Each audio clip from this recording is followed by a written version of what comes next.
God. We call you Eze because you are the King over all other kings. Eze, you are worthy of our praise. Oh, you are worthy of our praise. Eze, you are worthy of our praise. Oh, you are worthy of our praise. Come and help me say, Eze, you are worthy of our praise. Worthy of our praise. You are.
Amen.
Somebody can just give God worship this morning. Come on, ascribe all honor, all adoration unto Him. He deserves all the praise, He deserves all the worship. Thank you, Father. We bless your name, Jesus. We give you all the glory. Hallelujah.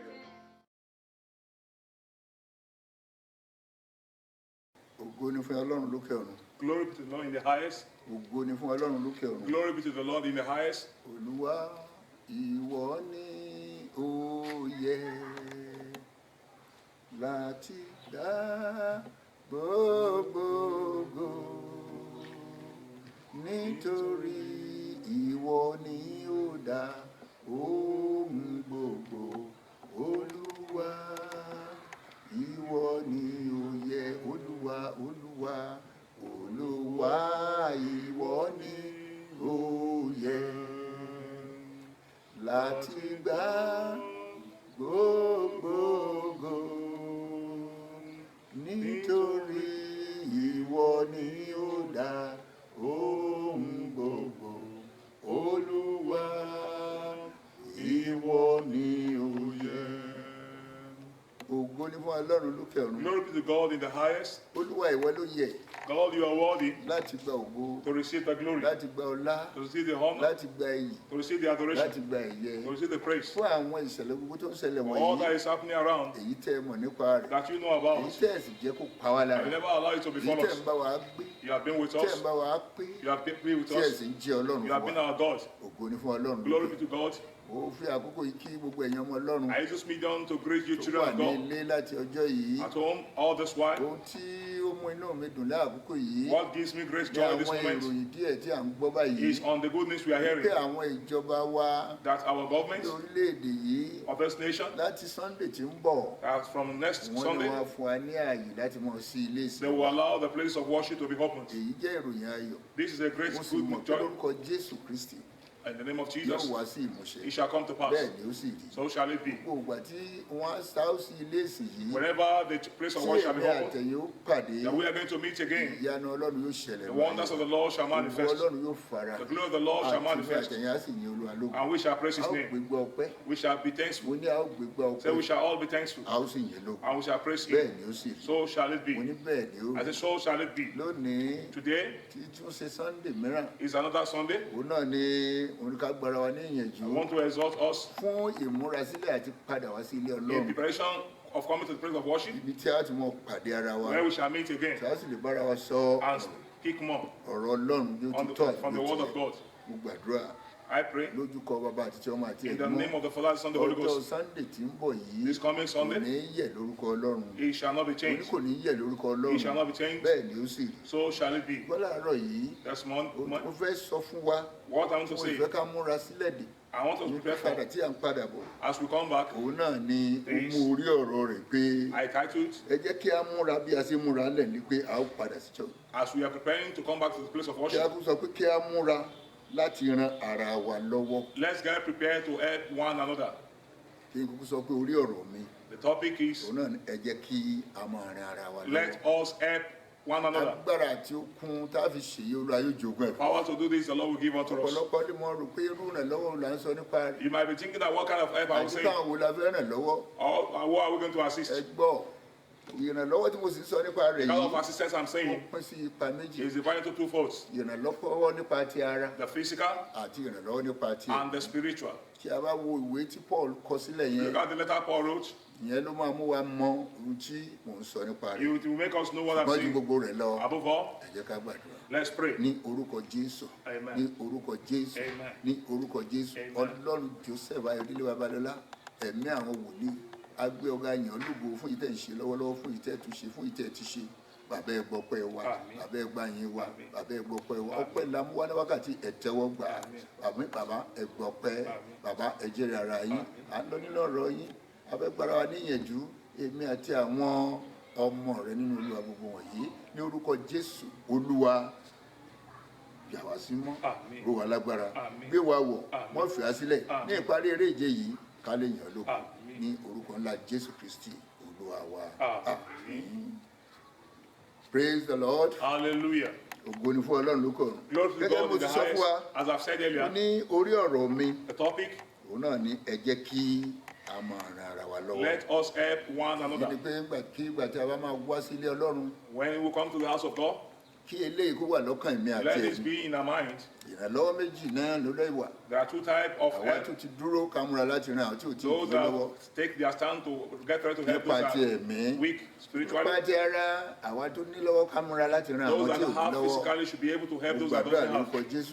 I pray that the Lord will supply our needs and the Lord will bless us. I pray again, when we shall all return to a place of worship, wonder shall happen. The glory of the Lord will manifest. We shall be comforted. Now,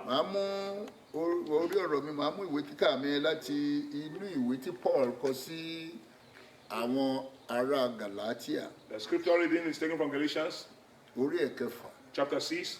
From verses 1 to 10. This verse 1 goes thus. Bí a tilẹ̀ mú ènìyàn nínú ìṣubú kan, kí ẹ̀yin tí í ṣe ti ẹ̀mí kí ó mú irú ẹni bẹ́ẹ̀ bọ́ sípò ní ẹ̀mí ìwà tútù, kí àwa tìkára wa máa kíyèsára kí a má bàa dán àwa náà wò pẹ̀lú. Mo gbàdúrà lórúkọ Jésù, a ò ní dán wa wò. I pray in the name of Jesus we shall not be tempted. Ìdánwò tí ó sì dé bá wa kò ní ju agbára wa. The one that will come our way will not be above our faith. I pray. Tí a bá wò ó, if you look at it, Paul rí ara rẹ̀ gẹ́gẹ́ bí ẹni tí òun gan sáré ìje. Paul looks at himself as one that is running a race. Ó sì mọ̀ wípé àwọn ọ̀rọ̀ gbogbo tó ń sọ fún àwọn ará Galatia wọ̀nyí òun tó lè yí wọn ni. And he knows that all that he has been telling the brethren in Galatia is what we help them. And that is the same word I want to share with you. Verse 1 has been read. I say the second time. Brethren, the one is overtaken by force. You which have afflicted, restore such a person.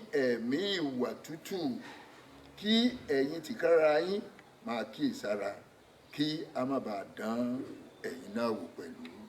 Mo gbàdúrà mo tún wí lẹ́ẹ̀kan sí Olúwa ní dán wa wò. Àti pé ìdánwò kí ìdánwò tí ó dé bá ènìyàn lórúkọ Jésù kò ní ju ti agbára wa lọ. The temptation that will come our way will not be above our faith. Tí a bá wò ó, if you look at it, ẹ rí pé ẹni tó ti ṣubú. You will greet the one that has fallen. Ṣé nípa ti ẹ̀mí ló ṣubú tàbí nípa tara? Either physical or spiritual. Èyíkéyìí tó wù ú jẹ́. Whatsoever that happens. Òun náà ni mò ń sọ̀rọ̀ nípa rẹ̀. That is what I am addressing. Ẹ jẹ́ ká múra. Let's get prepared. Tí a bá ń bọ̀. When we come in. Láti ṣe èyí. To help. Mo gbàdúrà. I pray. Ọlọ́run àwọn Ọlọ́run kò ní fi wá sílẹ̀. The God of gods will not leave us. Mo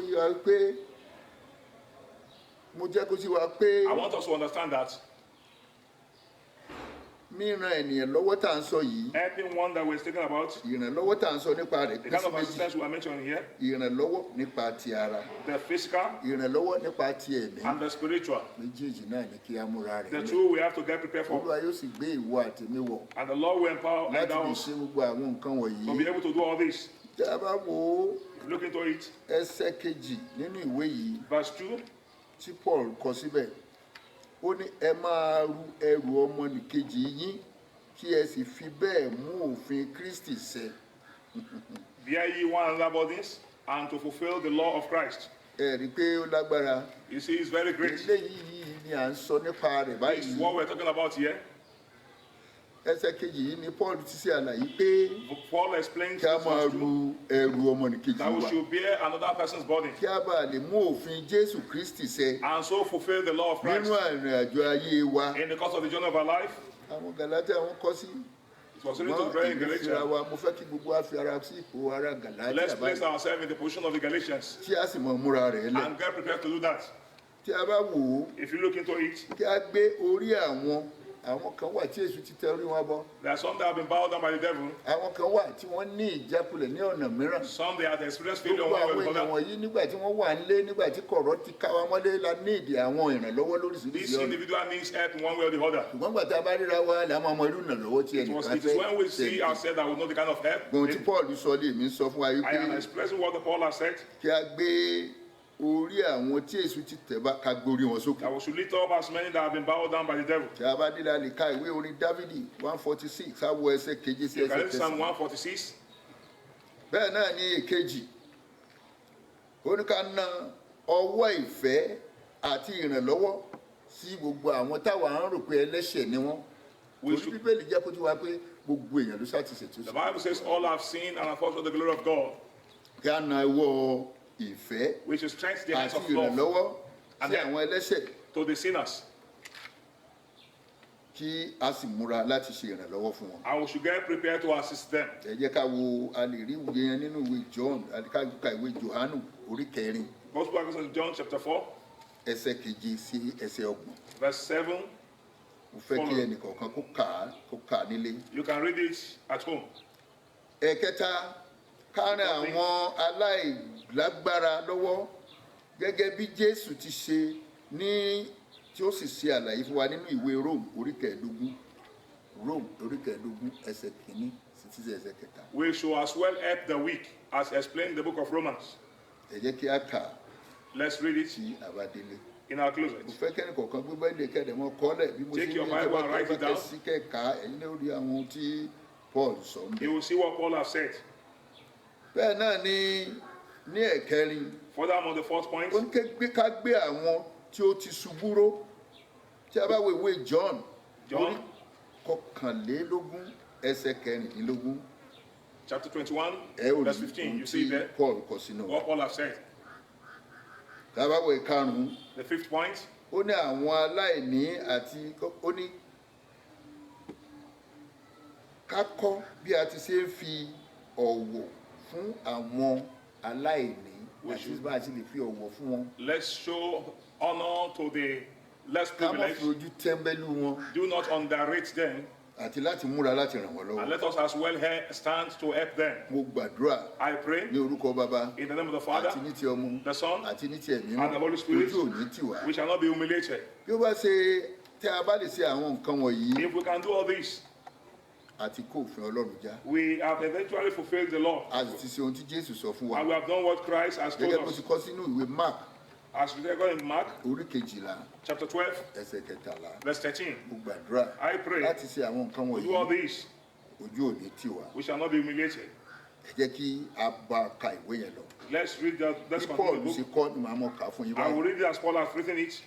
Mò ń lọ sí ẹsẹ̀ 3. Verse 3. Nítorí bí ènìyàn kan bá ń ro ara rẹ̀ sí ẹnìkan nígbà tí kò jẹ́ nǹkan, ó ń tan ara rẹ̀ jẹ. If a man think himself of something and is nothing, he deceives himself. Ẹsẹ̀ 4 wá ní. Ṣùgbọ́n kí olúkúlùkù kí ó yẹ iṣẹ́ ara rẹ̀ wò nígbà náà ni yóò sì ní ohun ìṣògo nípa ti ara rẹ̀ nìkan kì yóò sì ṣe nípa ti ọmọnìkejì rẹ̀. But let every one man prove himself of his own work, and he shall rejoice in himself alone and not in another. Ẹ má gbàgbé ohun tí mò ń sọ̀rọ̀ nípa Don't rẹ̀. forget the topic. Ẹ jẹ́ ká máa múra álẹ̀ níléeṣẹ́. Let's get prepared. Bí a ṣe ń bọ̀ pé lílọ tí mo lọ yìí, That's why mo ṣetán láti ran ẹnìkan going lọ́wọ́. back to the place of worship, I'm going to help one. Tàbí ìwọ tó sì ní ìdìrànlọ́wọ́ wá pé wàá rí ẹnìkan tí ó rìn ọ́ lọ́wọ́. And you that needs help, you have to be Ohun tí mo assured mọ̀ that ní pé somebody will ìrànlọ́wọ́ help. gbọ́dọ̀ tí ibìkan jáde ní agbára lọ́wọ́ I know help will come from somewhere by the grace of Ìwọ ni God. kó o gba Jésù gẹ́gẹ́ bí olùgbàlà kí òun ló lè ṣe ohun gbogbo nínú ohun gbogbo. It is you that will believe in Christ that he can do Ìwọ all ni things. kó o gbà pé Jésù lè gbé ìrànlọ́wọ́ dìde fún ọ nígbà gbogbo. You need to believe that Christ can bring Wọ́n help wo at all ohun tó times. wà lọ́wọ́lọ́wọ́ báyìí. Don't look at the station you have found yourself Torí now. ẹnìkan bẹ But there's tó someone lè ràn ọ́ lọ́wọ́. that can help you. Òun náà ló máa gbé àwọn ènìyàn tí ó It ṣiṣẹ́ is yìí. him that will raise up people that will help. Ọlọ́run fún ara rẹ̀ ò ní sọ̀kalẹ̀. God will never Ṣùgbọ́n descend yóò from rán above. ẹni tí ó ṣe sí But ọ. will send someone that will help Mo you. gbàdúrà I pray. òkíkò tó wà. No matter the station you are, Wọ́n torí ẹ̀ jókòó kálí. don't stay at Wọ́n home. sọ pé mi ò ní lè lọ. Don't say I will Wọ́n not be sọ able pé to mi ò go. lówó tí màá dá. I don't have the money to Ìwọ give máa out. bọ̀. You just come to play Wàá of worship pàdé Jésù. and meet Jesus. Wàá sì rí iṣẹ́ tó You máa will dá. see what he can Àti do. àrà tó máa dánú The ayé. wonders he will do in your life. Ohun tí mò ń sọ nìyí. What I'm saying is Tí a this. bá wo ẹsẹ̀ 5 Verse 5. ní ìwé Gàlátíì orí 6 yẹn. Verse 5. Ó ní ṣùgbọ́n kí ẹni tí à ń kọ́ nínú ọ̀rọ̀ náà máa pèsè ohun rere gbogbo fún ẹni tí ń kọ́ni. See, let him that is taught in the world communicate unto him that teacheth in all good things. Èyí ni pé That means gbogbo ẹ̀yin kẹ́ni tí Ọlọ́run bá ṣe fún tó bá bù fún. The Lord has Dandan ni blessed pé you. kí ẹ rántí àwọn tó ń kọ́ yín. remember those that are teaching you. kí ẹ rántí àwọn tó ń kọ́ yín. Remember people that take care of you. mo sì jẹ́rìí Ọlọ́run tá à ń sìn. And I trust the Lord who serves. kì í fi ẹ̀yìn àwọn ènìyàn tirẹ̀ sílẹ̀. He will never lose his people. gbogbo wa náà la rí bí àkókò ìṣòrí. All have seen how the situation is. ọ̀pọ̀lọpọ̀ òṣìṣẹ́ láti bí oṣù méjì. Some have not been working for 2 weeks. kò sí oúnjẹ kò sí no money, no food, nothing. ṣùgbọ́n síbẹ̀síbẹ̀ Still, bí o ti ṣiṣẹ́ yìí as they are not kò sí working, ọjọ́ kan tí nǹkan kan kọjá sẹ́nu. there's no day that they will not eat. ó lè mọ̀ sí ohun tó fẹ́. It might not be what you want, Olúwa ṣáà ń pèsè but the lọ́nà Lord is still providing. mo gbàdúrà I pray Olúwa ò ní gbàgbé wa God will never yóò forget sì us. mọ pèsè fún wa He will continue to yóò mọ provide ràn us. wá lọ́wọ́ Help us. mo ní yóò mọ ràn wá He will lọ́wọ́ help us. tá a bá wọ ẹsẹ̀ keje Verse 7. ó ní kí a má ṣe tàn yín jẹ a kò lè gan Ọlọ́run nítorí ohunkóhun tí ènìyàn bá fúrúgbìn òun ni yóò ká. Be not deceived, God cannot be mocked. Whatsoever a man sweats, he shall reap. mo bẹ̀ wá I appeal, bí a ṣe múra láti as we are wá preparing, mo fi ìyọ́nú Ọlọ́run bẹ̀ I wá appeal to you ẹ all. jẹ́ ká múra Let's get prepared. nínú bó ṣe ọ̀rọ̀ ẹnu lálẹ́ fi ràn yàn lọ́wọ́ Maybe you can help through the ó words ṣe of àdúrà word, láti the fi ràn counsel, yàn lọ́wọ́ all through your kò sí prayers. ohunkóhun tá ò lè lò láti fi ràn yàn lọ́wọ́ There's nothing you cannot bó use sì to ṣe help. jẹ bó ṣe kò sí ohun It could be tí a bá food, ní